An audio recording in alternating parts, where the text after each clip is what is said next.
Hey folks, thanks so much for tuning into the Neutral Zone Hotel. We are a unapologetically left-leaning podcast that focuses entirely on the Crave / HBO Max series Heated Rivalries. This is now a Heated Rivalries podcast. Here to join me to discuss Heated Rivalries and probably nothing else are two of my co-hosts, starting with Emily. Hey everyone, I'm Emily. They, she. I am a crap. I can't even remember their dumb team names. Don't worry about it. We don't worry about the NHL anymore. Tell me who your favorite team in the fictional Heated Rivalries League is. Yeah, I'm going to become a Montreal Metros, which is not what it was in the books. It was better in the books. Well, I think, but they were apparently just too close to real NHL team names there, so... They kept the New York name. So Montreal Voyageurs, which I believe is the one you told me, SJ, is in the book.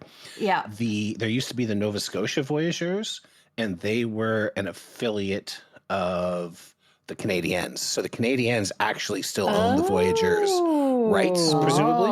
Okay, so they for sure had to change that one. Yeah, and then I think they had to change. Boston were they just the Bears? They were just the Bears. Yeah. So I think that was a little too close to the copyright infringement. But now they get to be the Raiders, which isn't a bad name.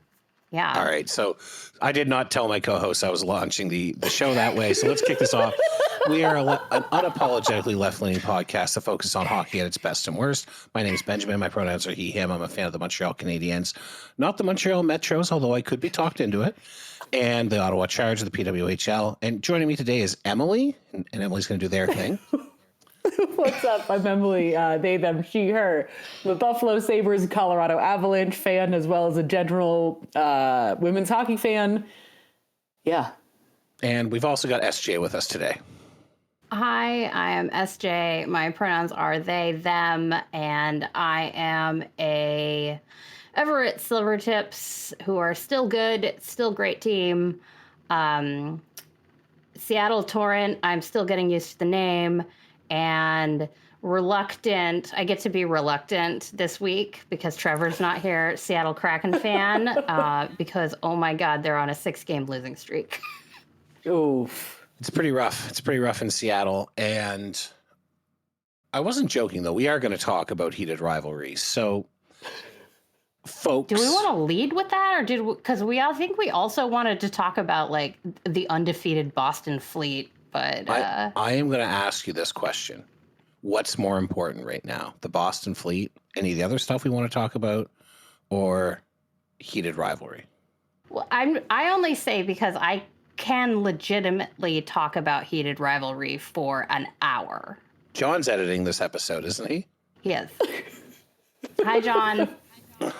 Sorry, John. Oh, you're going to love this. Maybe he'll watch the show. It's number 2 on HBO Max right now. It's smashing all the streaming records in Canada as well. It's doing extremely well for a romance-based series. I know so many non-sports fans.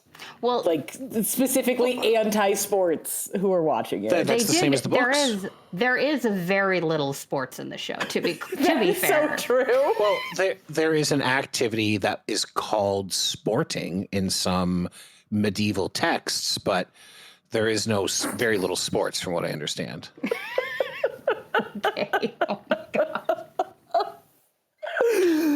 Well, I feel like we should get the actual news out of the way, and then we can let the Heated Rivalry section get as unhinged as we want. All right, folks. We're going to do our first of probably several Heated Rivalry recaps at this timestamp. John? 26:47. Perfect. So if you are just here to talk about that, you can skip ahead. Otherwise, we're going to kick off by talking about the undefeated Boston Fleet. Go ahead, SJ.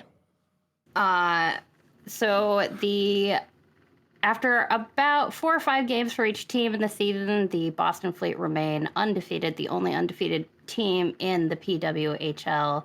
It really seems like they did not need Courtney Kessel and Hilary Knight.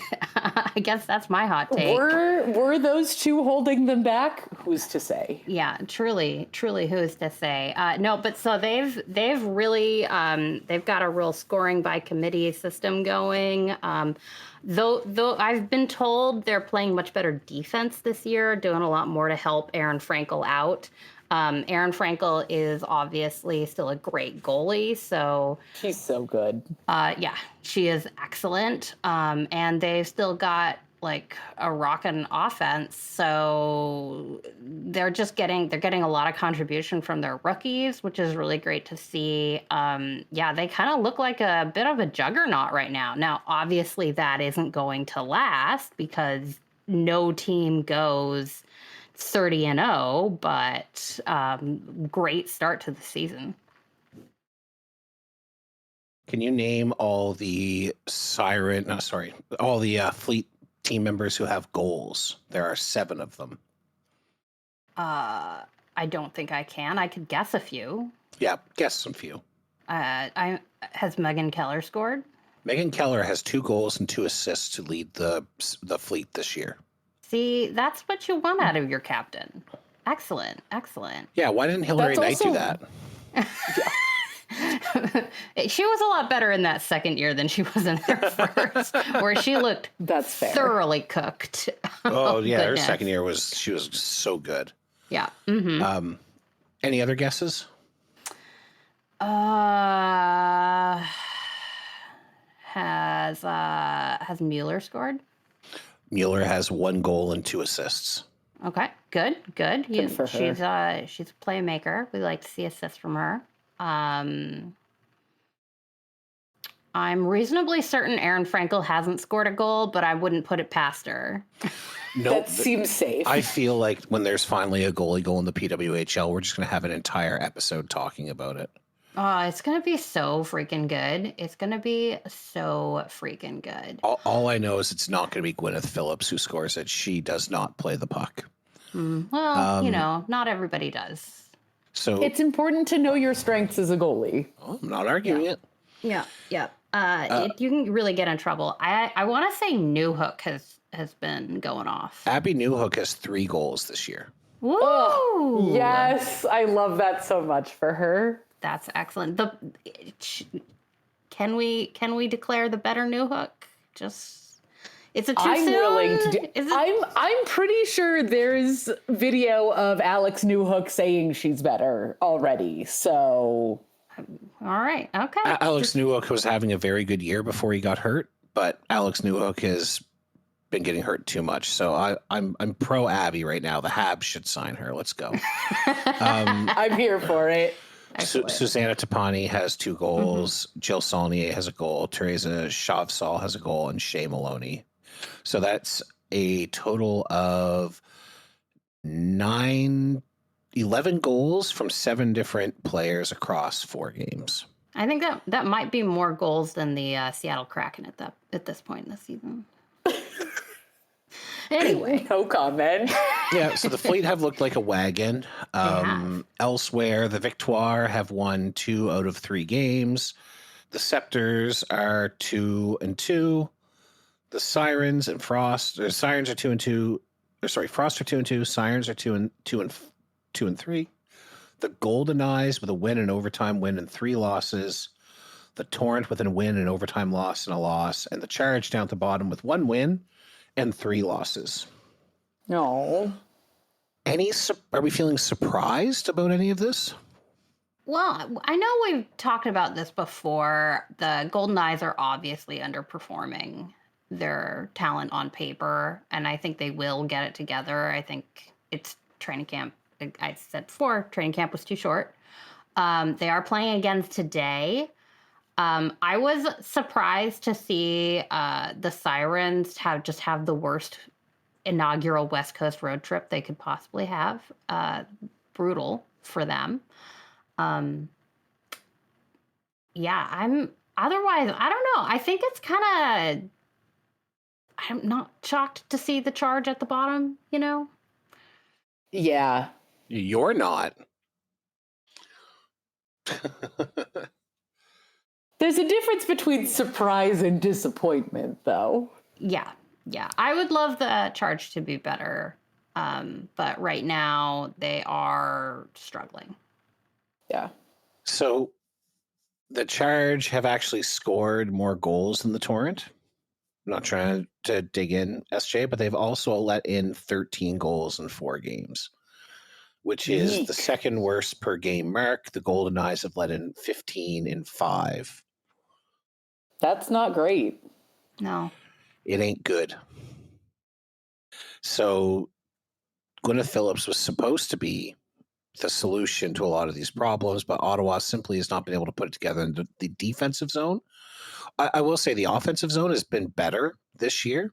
Mm-hmm. They're generating a lot more shots and generating a lot more chances, but they've been dog shit in their own end. Yeah. And the one game that they weren't bad in their own end, they were bad offensively. That was the most recent game. I mean, is it a trade-off, basically? If they can learn to do both at once, they'll actually win some games. But it's a short season. We're already at more than a 10th through. Yeah. Yep. So it's brutal. It's way too short. Time. I feel like between the Olympic break and some other things, some team they'll have time to get it figured out. Maybe, hopefully. Yeah, and there's the Olympics are a week. long way away. There is a break this week. A nonsense break for the rivalry series. I have zero interest in the rivalry series anymore. I think the national teams probably have zero interest in the rivalry series anymore. They're only playing 4 games this year. Yeah. So, I mean, Canada didn't even send most of its, it didn't send a good percentage of its regulars to the last rivalry series game. Mm-hmm. So this time they're sending more of them, but I feel like the risks outweigh the benefits at this point. Like everyone on the national team is a rostered PWHL player, so it's not like they're sitting at home and not getting game time. Some of them are still in the NCAA. It's really the only real benefit is getting to play with is having the PWHL players take a few reps with Layla Edwards and Abby Murphy. But I feel like the injury risk and everything is just higher than is really necessary, given that, you want time for the teams to come together and build chemistry and whatnot, but also they're getting plenty of reps, at least of game action, and they can figure out the rest. Yeah, and I just feel like we've kind of moved beyond exhibition games. There's no stakes. I think that, the fan engagement is low. I mean, the first year they did it, people went crazy for it. And now it's you can't watch the game in the US because it's only on NHL Network. And they haven't been marketing them very much.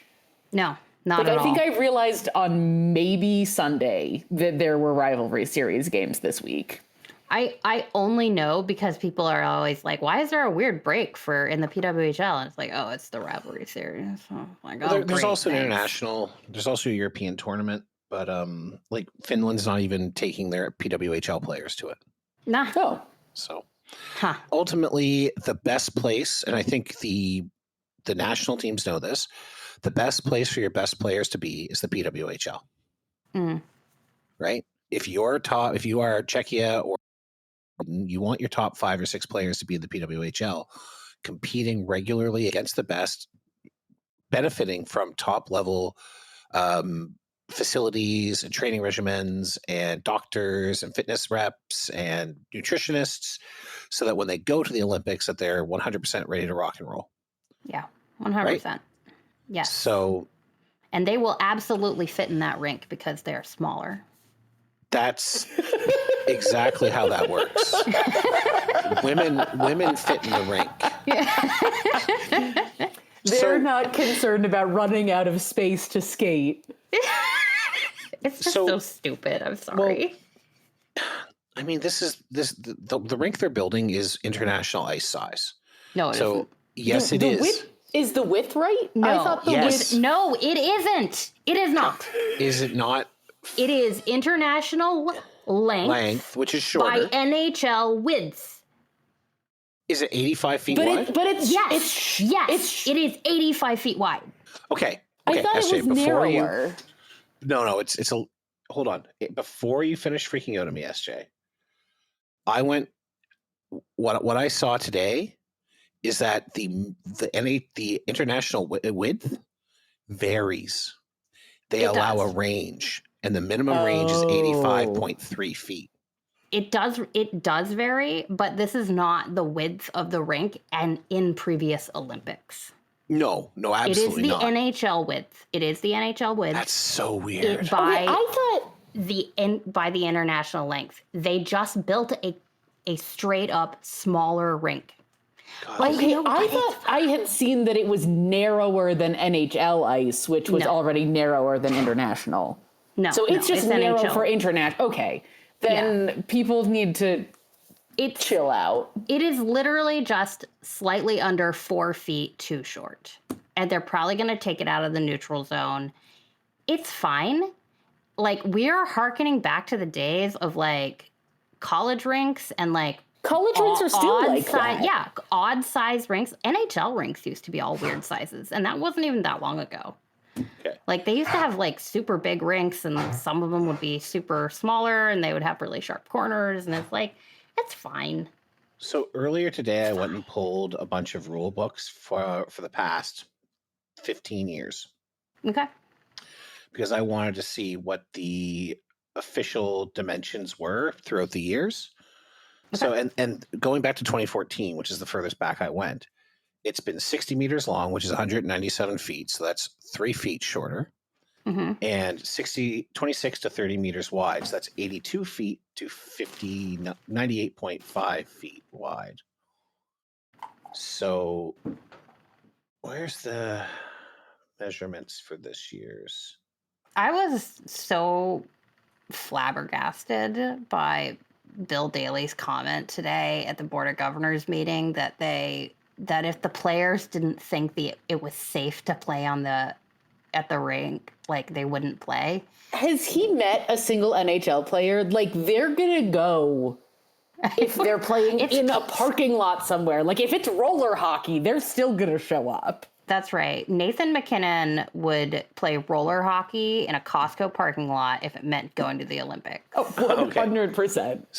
So according to Chris Johnston, the ice surfaces will be 196 by 85 feet by 0.85 feet by 85.3 feet.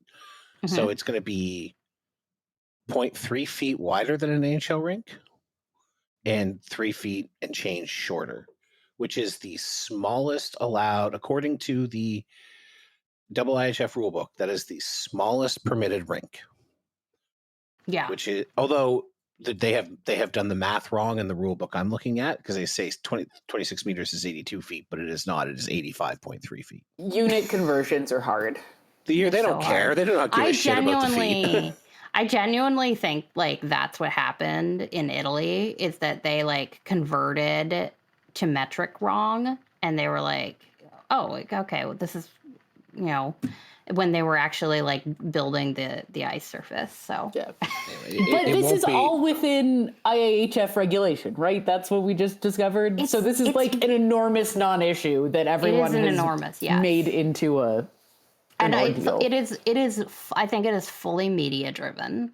Yeah. And absolutely. Like, to an extent, it's driven by, like, the top levels of the NHL who hate the Olympics and they just want to shit on them as much as possible, as publicly as possible. And they're willing to do that for the media in order to keep this very pointless press cycle going. Yeah, Gary's still looking for an out. So where Avicii Arena, where they play the series games, the regular season games in Sweden, that has the bigger arena, the 30-meter wide one, not the 26-meter wide one. And that seems to be pretty standard for a lot of like just pulling up, for example, looking at the Gatorade Center, which is where TPS plays in Liga Turku. Is it 60 by 30?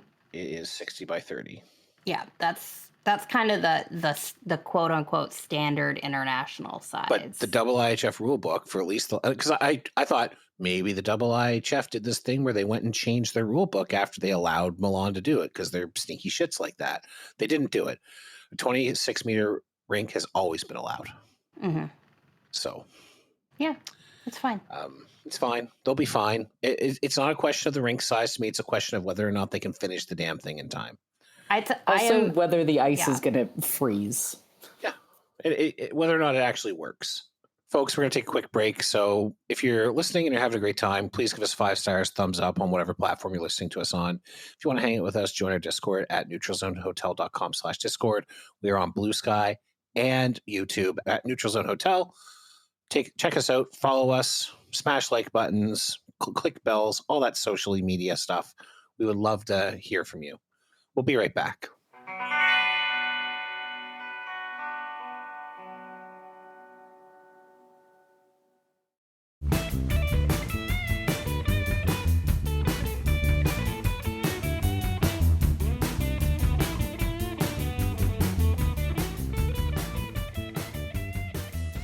All right, folks. So thank you so much. We are back.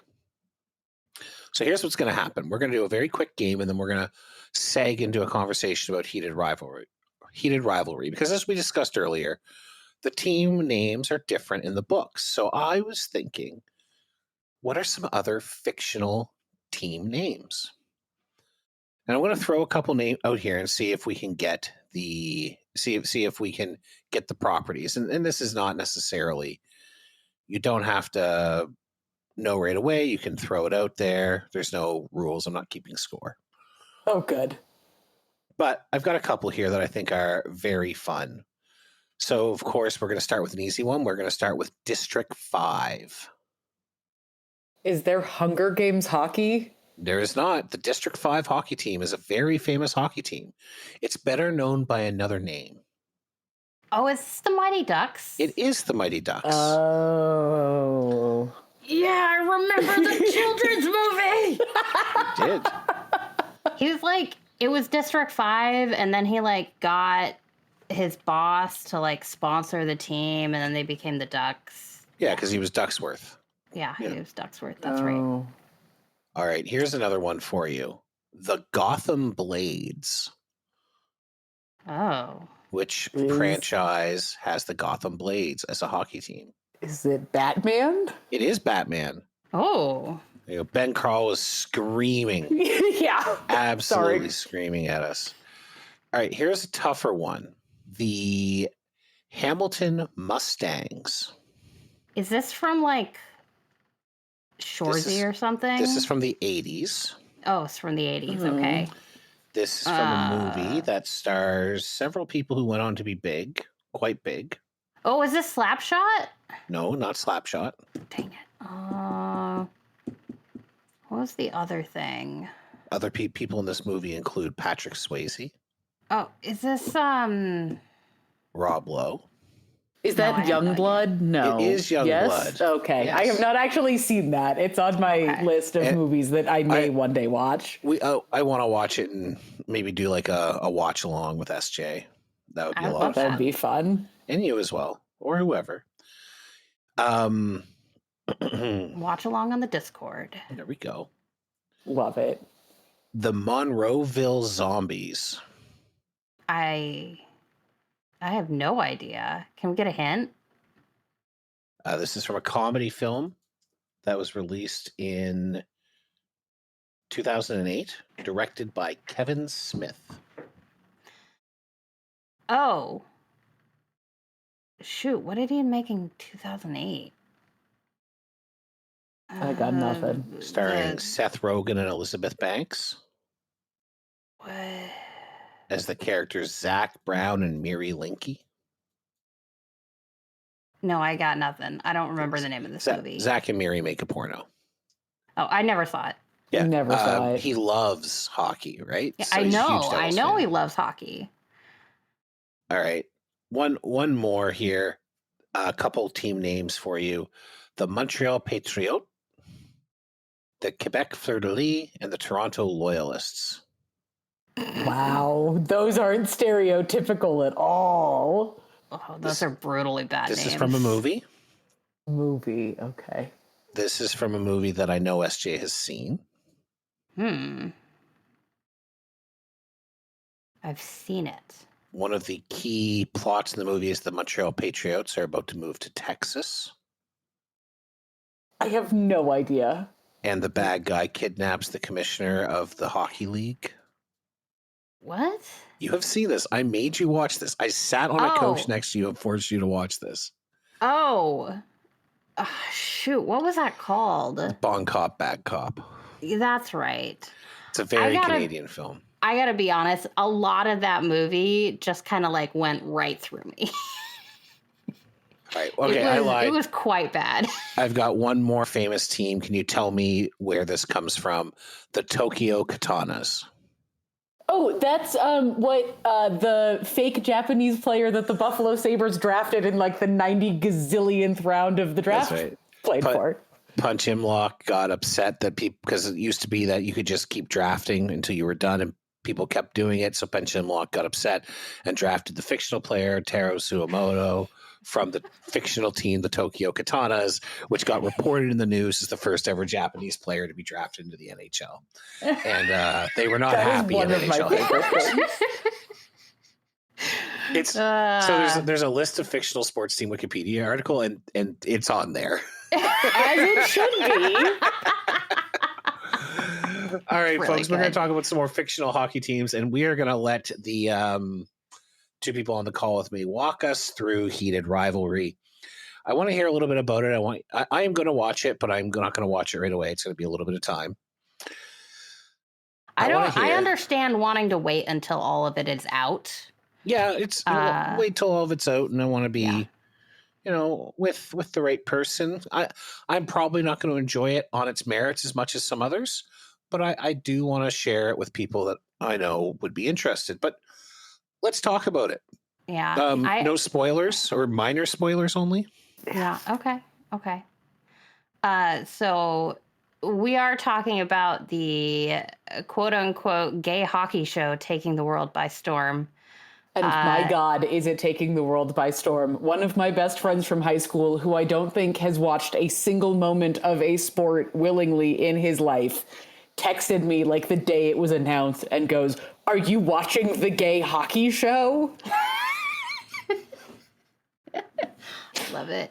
I have been a fan of the Game Changers books, and specifically Heated Rivalry, for 5-6 years now. I bought them on paperback when you couldn't buy them on paperback. It was it's been really surreal, honestly, to have them suddenly like reappear in the mainstream, and be like, oh, are we reigniting a hyperfixation from 5 years ago? Because I could probably get in on that. Yeah, let's do that. Just very, very fun, honestly, to have it kind of all come up again and get to reread the books and be confused about changes in between the show and the books, which are all inevitable. But just be like really kind of, it's fun to like have this as a cultural experience, I guess. Yeah. So I had friends who really liked the books, but I had not read them before the show was announced. And then I did find them on one of the library ebook services. So I did binge the first 3 books ahead of watching the show. So I am like, I've covered at least everything that has shown up in the show so far. Yeah, I imagine that they will only cover the first 2 books. That's what it seems like so far. In season 1. Do we know how many episodes the 6. season is supposed to? It's 6? It's okay, only then yeah. 6. Given that we're only 3 in, there's no way we're getting past those 2. And I saw the episode titles somewhere, and I remember episode 6 is titled "The Cottage." So it's like, okay, we know they make it to the cottage, and then they're done, right? Yeah. So they're not. This does mean that there's plenty of material for season 2. And 3 and 4 and... Well, I don't necessarily think they're going to adapt all the books. Because, like, only 2... Like, so the Game Changer series is 6 books. The first book is the Scott and Kip story, which is just episode 3. They do, like, 80% of that book in episode 3. It's, like, a super compressed version of it. Yeah. And then the rest of the series is the Shane and Ilya story, who are the most popular characters in the series, and they're book 2, and they're also book 6. So I could definitely see them doing book 6, the long game, for season 2, but like I cannot think of a more irrelevant book to adapt than like the one about the New York Admiral's goalie, who's like in kind of a post-divorce funk. And oh yeah, maybe not. Yeah, maybe not that one. They could maybe shoehorn in Tough Guy because he plays with Ilya for a single season. Yeah. I mean, I kind of get Tough Guy, and I kind of like that as an adaptation because it deals because of the main character is like an extremely anxious hockey enforcer who like hates hockey. I feel like there's a really good conversation that could be had with that for sure. It's got like great bones for like real plot and character development, and the way it ends is just really awesome and devastating. So like I can see adapting that, but I don't actually think they're going to do it. Yeah, and probably not. Before we go too much further, can we maybe just talk about what the plot actually is? Oh gosh, some people probably don't know. Oh gosh. Okay, so do you want the which one? I would like you to tell me about the plot of the TV show, please. Okay, yeah. So the show is primarily centered on, we have 2 characters. We have Shane Hudson and Ilya Rozanov. Shane Hollander. Oh yeah, sorry. Hudson is the actor's name. I don't know people's names. This is fine. Anyway, we have Shane, we have Ilya. They are 2 little hockey prodigies. One of them is Russian, one of them is Canadian. They are drafted in the same year, and they are presented to the league as like fierce rivals. This is some real like Sid OV shit, you know. They go 1-2 in the draft. It's very clear that the rivalry is a big marketing thing that the NHL is doing. Yeah. And by the NHL, I mean the MLH. Yes. Definitely not the NHL. One of my favorite things was I think they called it like the Prospect Cup or whatever. This is definitely not World Juniors tournament. In the book, they just call it World Juniors. Yes. But they changed it for the TV series. They introduced them having met. They're meeting at the Prospect Cup in Regina as babies, as little 17-year-old babies, and that's when they meet for the first time. And then the show is all about like their relationship over the course of many seasons. 7 years.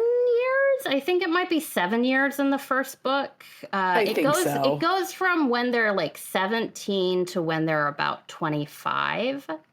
And it's very scene to scene. So, but they pretty much start having a sexual relationship at 19, and then like it just kind of like moves forward.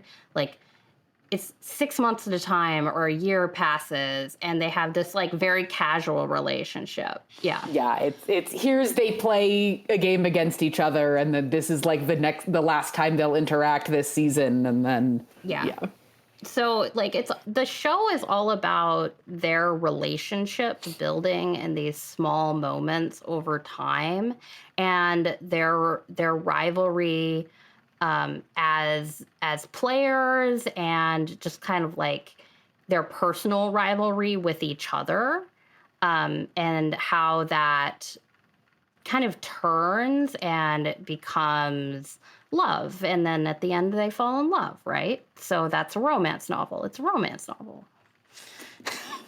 Yeah. And then there's also a side plot in one episode focusing on two completely different characters. Yes. So you have the Scott and Kip side story, and in this one, Scott is the captain / star player of the New York Admirals, and he has a meet cute with Kip, who is working at a smoothie shop, and they fall madly in love, and that one is more dealing with the just sort of like the. It's kind of the conflict around having an extremely closeted character dating an out character.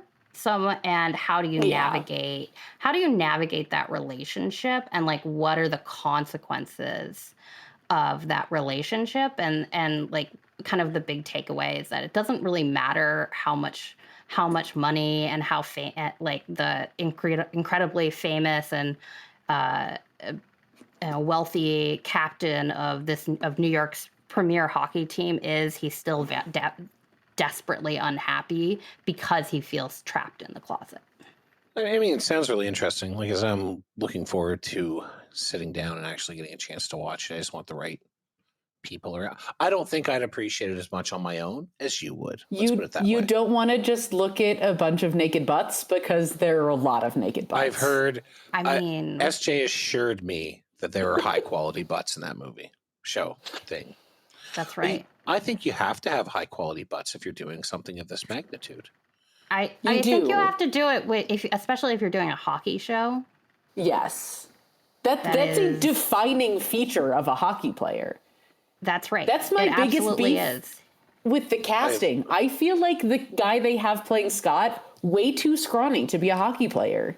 It's possible he is not muscly enough. It's actually kind of weird to me, though, how muscly Kip is, though. Yeah, Kip looks more like a hockey player than Scott does. It is. Kip is solid. It's a little odd, yeah. And Scott is kind of scrawny.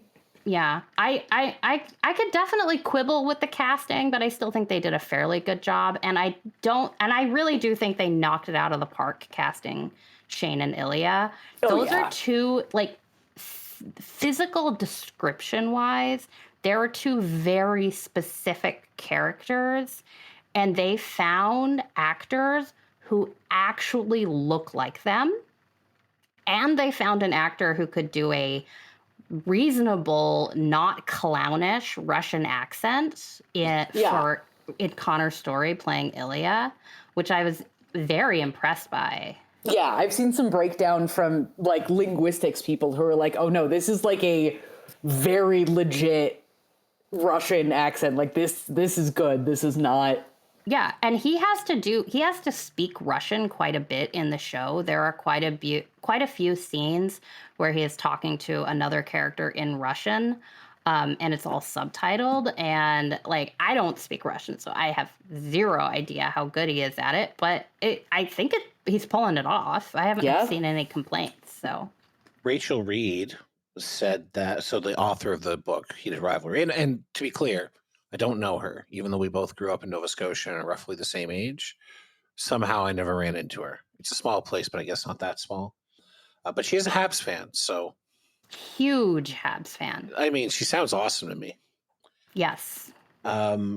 She said that what that guy does with his face, talking about Hudson Williams, who plays Shane, tells a whole story. It's in the acting. You can see everything Shane is thinking and feeling.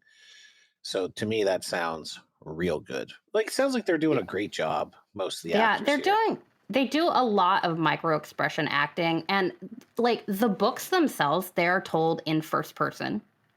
You are in their heads. It is very difficult to translate a first person story that is all about character relationships and what's happening in their heads onto the screen. And I think they did a pretty exceptional job at it. And it is, I would also like Jacob Tierney, he created a very faithful adaptation. Like, there are some stuff that doesn't make a lot of sense to me. Like, why is the Scott and Kip episode set in 2014 instead of 2016, 2017 season? Like, is Jacob Tierney planning to torture those characters for 2 years? Because it literally makes no sense to set that book in the 2013-14 season.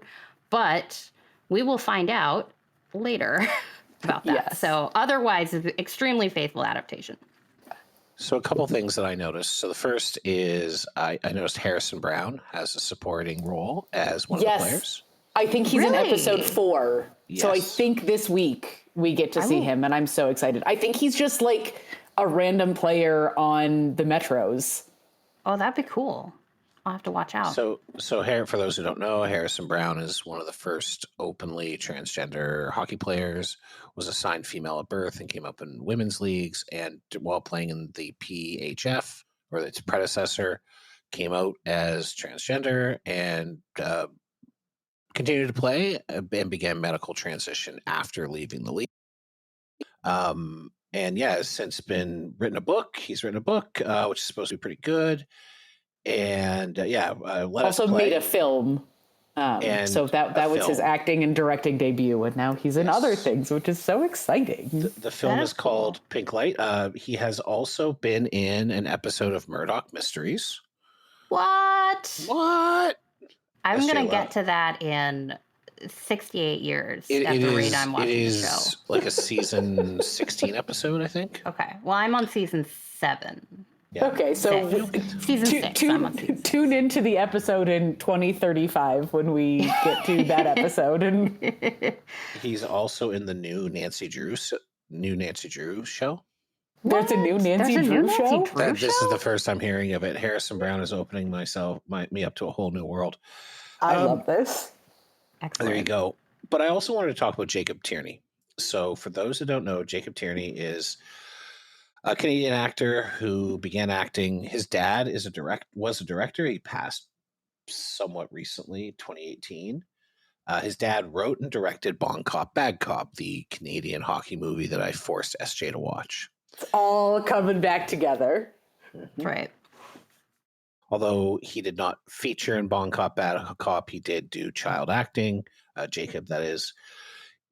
He had his big breakout role as one of the co-creators, writers, directors, producers, and one of the actors in the hit international TV show Letterkenny alongside his longtime friend Jared Kessel. He is also a director of several episodes and an EP on Shoresy. But Heated Rivalry is the first thing that he himself has done independently as a showrunner, writer, director. He's done everything. And you can tell from the media stuff, I know, SJ, you said it sounds like he just is a huge fan of the books. This is a gay man who is taking this fiction and turning it into a smash international hit. And I think, obviously, first of all, it's incredible for inclusion, but I think it is extremely good for hockey culture. Yes. The book series is explicitly a reaction to hockey culture and all of the things about hockey culture that bother Rachel Reed. Mental health struggle, homophobia, anxiety, violence. I feel like there's also a lot of more racial diversity in her books, which is cool.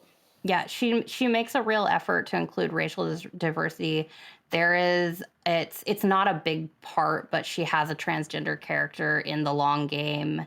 It's a transgender character who is a former hockey player who came up in the women's league and then transitioned. For example, it's a lot of the things in the books are explicit reactions. Like all of the jokes about Shane Hollander's diet are explicit references to Nathan McKinnon's diet. Like that is the reference. It's also like it's not subtle. It is not. Does he get angry about carbs? If a carb is in the room with him, does he freak out? No. God damn you, Ilya! You can't eat bread around me. What the fuck's wrong with you? That actually does happen in the long game. He gets pissed off at Ilya eating like McDonald's egg McMuffins or something. That's amazing. Yeah. Mm-hmm. So, yeah, exactly. A lot of that stuff. I know that seeing this reaction to the show and this idea that like it could possibly really improve things, destigmatize things in hockey culture. I think that she would be absolutely freaking thrilled. And I bet that she is.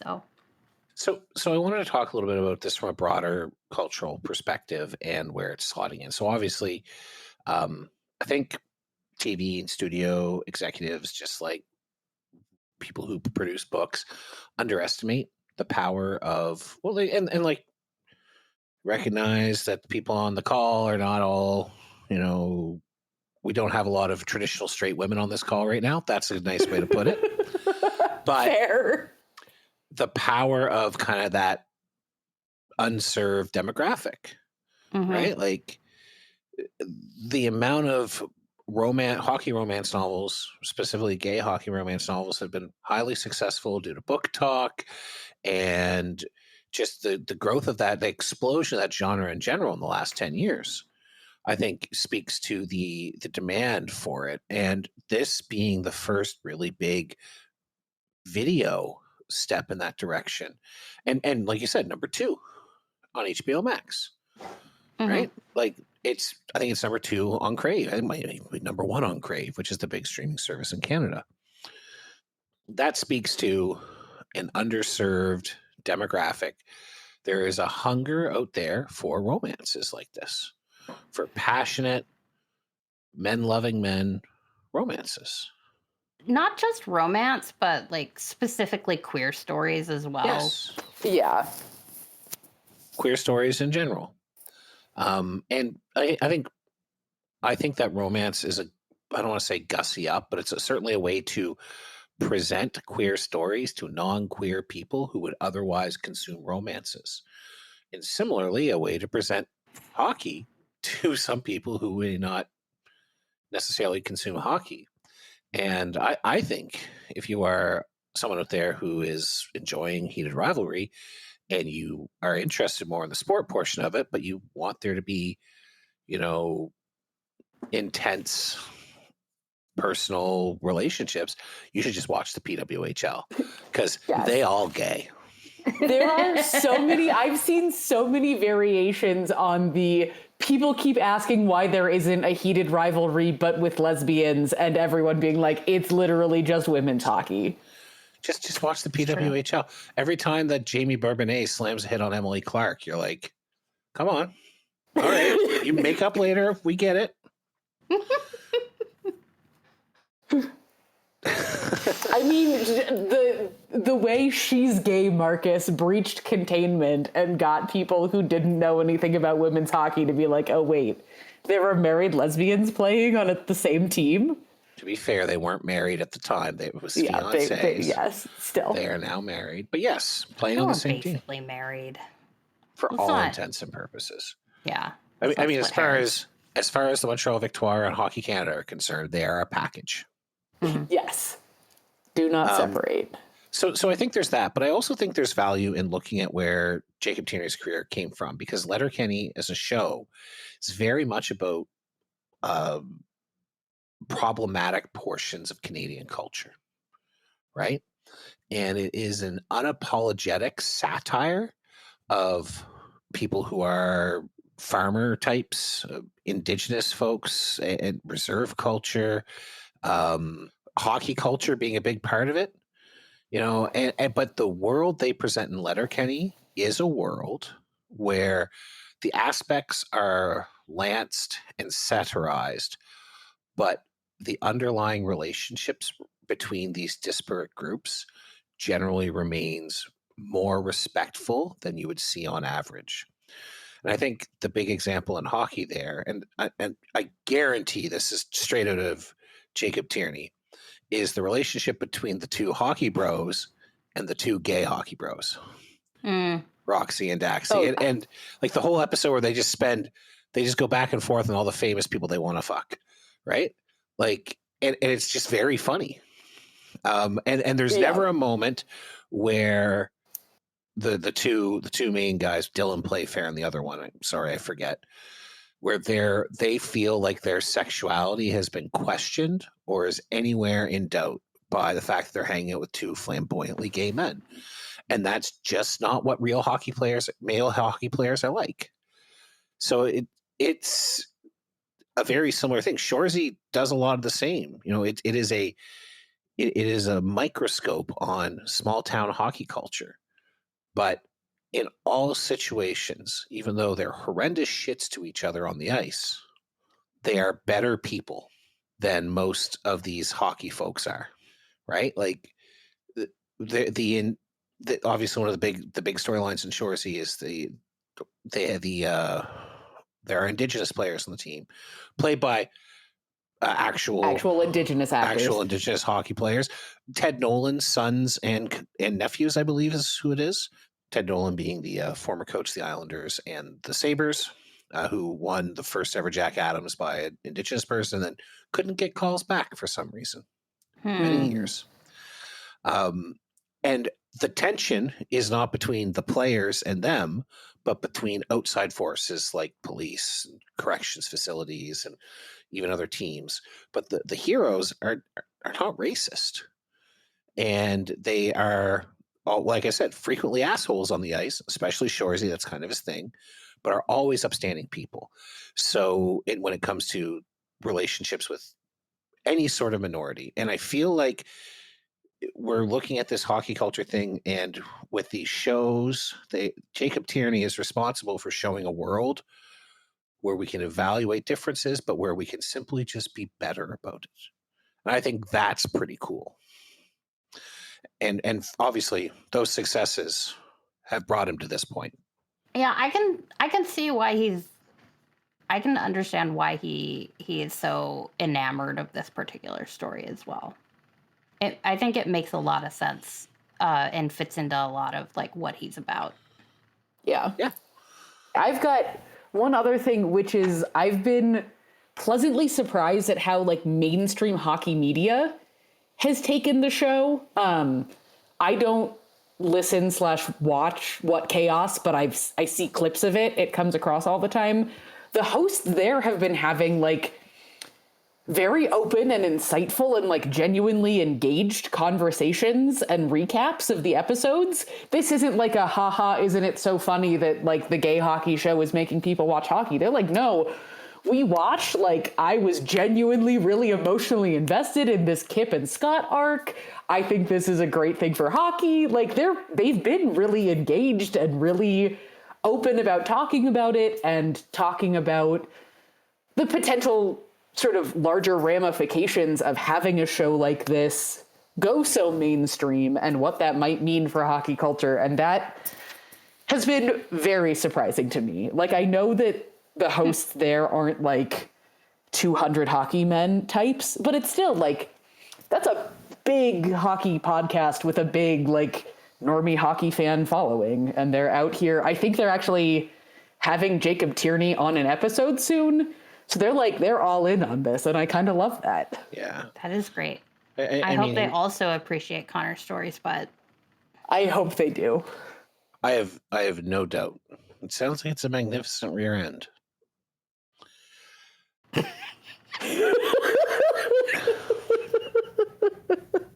SJ messaged me and said, I try not to be horny on Maine, but Connor's stories, but. how? Exposed. You can always beg John to cut that out. Very impressive, but. Look, I believe it. Any final thoughts? I'm really excited for episode 4. We probably Sitting won't ready. we probably won't do a blow by blow on every No. episode, but we'll probably touch base No, after they it's take done. care of that themselves. Heyo. That was terrible. Thank you. We'll probably touch base once it's done, and we'll see if it lives up to your expectations. How's that sound? Oh, God, I hope so. See if they stick the landing. Hey, it's important to stick the landing. So many shows fail to do so. Yeah. But the source material is there for them. They have no excuse. It sounds like they have a lot to work with, and it sounds like Jacob Tierney is very passionate about making sure there's a really good adaptation of it. So honestly, like, I'm thrilled. I really do believe that there is a lot of potential in romance and in stories like this being told. Just Yeah. There's a lot of good, like, sports romance out there, just kind of like floating in the ether. Yeah. There's more to see. yeah. Well, with that, I think we'll call this one to a close. So, folks, thank you so much. In the Neutral Zone Hotel, we are written, hosted, and produced by the Neutral Zone Hotel crew. You can find out more at neutralzonehotel.com/Discord to join our Discord. We're on Instagram and Bluesky at Neutral Zone Hotel. 5 stars, thumbs up, smash like buttons, do all that fun stuff. Folks, thanks so much for dropping by. We will talk more about Heated Rivalry in a couple weeks.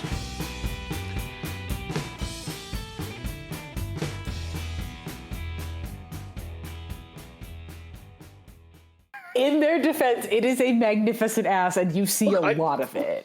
I have zero doubt that it is a stupendous butt. I 100% believe you. I think they probably made him show it in the casting process. They're probably like, look, you're going to be naked a lot on camera. We got to see that butt. So they did